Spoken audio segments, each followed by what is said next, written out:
महुली नगर पंचायत के लिपिक रविशंकर गुप्ता के खिलाफ पूर्व में कार्यरत एक आउटसोर्सिंग महिला कर्मचारी की शिकायत पर पुलिस ने शोषण और छेड़छाड़ सहित अन्य धाराओं में मुकदमा दर्ज कर उन्हें गिरफ्तार कर न्यायालय भेज दिया। मामले के सामने आने के बाद नगर पंचायत और प्रशासनिक हलकों में हलचल मच गई। पीड़िता ने कोतवाली महुली में दी गई तहरीर में आरोप लगाया कि नगर पंचायत में कार्यरत रहने के दौरान लिपिक रविशंकर गुप्ता पिछले लगभग 2 वर्षों से उसे नौकरी से हटाने की धमकी देकर मानसिक रूप से प्रताड़ित करते रहे। उसने आरोप लगाया कि आरोपी उसके साथ छेड़छाड़ करता था तथा शराब के नशे में फोन और संदेश भेजकर परेशान करता था।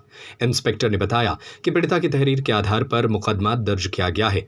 आरोपी को गिरफ्तार कर विधिक कार्रवाई करते हुए न्यायालय भेज दिया गया है। उधर लिपिक को कोतवाली में बैठाए जाने की सूचना के बाद नगर पंचायत के अधिशासी अधिकारी रामकृष्ण वर्मा तथा कई सभासद एसडीएम महोली शैलेंद्र गौतम और पुलिस क्षेत्राधिकारी नागेंद्र चौबे से मिली।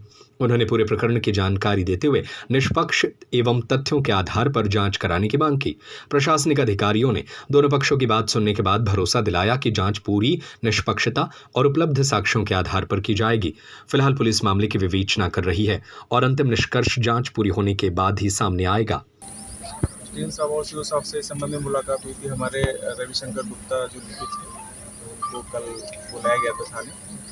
तो 24 घंटे से ज़्यादा हो चुके थे और मुझे कोई जानकारी नहीं थी कि भाई वहाँ पर रोका गया है और क्या उन पर अभी तक कार्रवाई करी जा रही। तो उस संबंध में हम दोनों लोगों से मिले थे और इंस्पेक्टर साहब से बात हुई है फ़ोन पे टेलीफोनिक। तो उन्होंने बोला है कि जो उन्होंने कार्रवाई की उसकी कापी हमें देंगे। तो जो हमें कॉपी मिलेगी तो तब हम उसके बाद आप लोगों को बता। हाँ, उन्होंने बताया है सर, टेलीफोनिक बताया है, लेकिन अभी कोई इसकी हमें कोई रिसीव नहीं हुई है।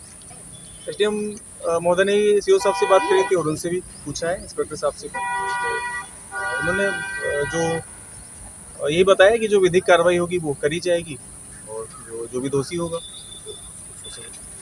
निर्णय से क्या अब कानूनी प्रक्रिया है तो वो तो सभी को फॉलो करनी है। तो अभी जांच चली रही, सारी चीज़ें हो ही रही है, तो बीच में भी कुछ कहना उचित नहीं है। जांच सारी हो जाएगी तो पुलिस इस तथ्यों के आधार पर कार्रवाई करेगी।